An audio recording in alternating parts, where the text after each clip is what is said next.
So here we are right now at the Baker Creek Trial Gardens, and this is a place where we bring all kinds of amazing varieties to grow them out to see how they will do, not only here in Missouri, but to get an idea how they will grow and produce in other parts of North America and even other parts of the world.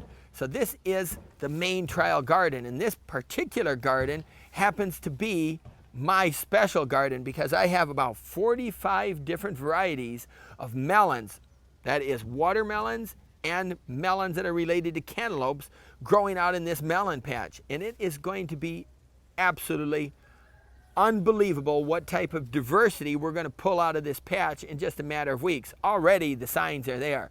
There's round melons, there's flat ones, there's long skinny ones, there's taut ones, there's pear-shaped ones, and there's enough diversity in flavors and taste and the color even of the flesh that would keep an artist busy for a couple days just painting them. But what it really means for me is an example of just how many fascinating things are to be discovered in this big wide world that we live in. So melons, let's talk about melons for a minute. Most people know what a watermelon is, and most people have an idea of cantaloupes or muskmelons or honeydews.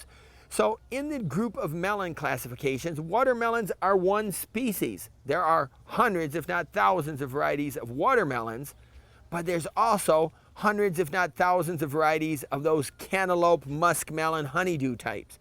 Those two species of melons originated in very different parts of the world. The watermelon, for what all the evidence tells us, originated in the southernmost part of Africa in the area which is known as the Kalahari Desert. There the original wild watermelons grew, and it was the native people, the Topanars and the various Kalahari Bushmen, who over centuries, if not thousands of years, selected out edible varieties. Eventually those melons moved up and north into Africa, and as they moved, people started growing them and new varieties were created.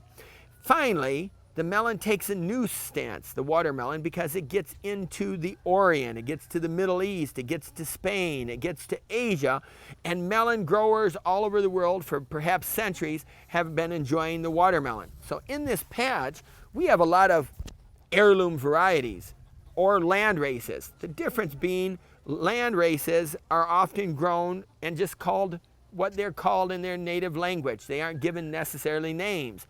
Varieties or heirloom varieties are those that are passed down and the name is attributed to them, so there's some type of classification. So in this patch, we're going to go through it in a few minutes and we'll see some amazing things.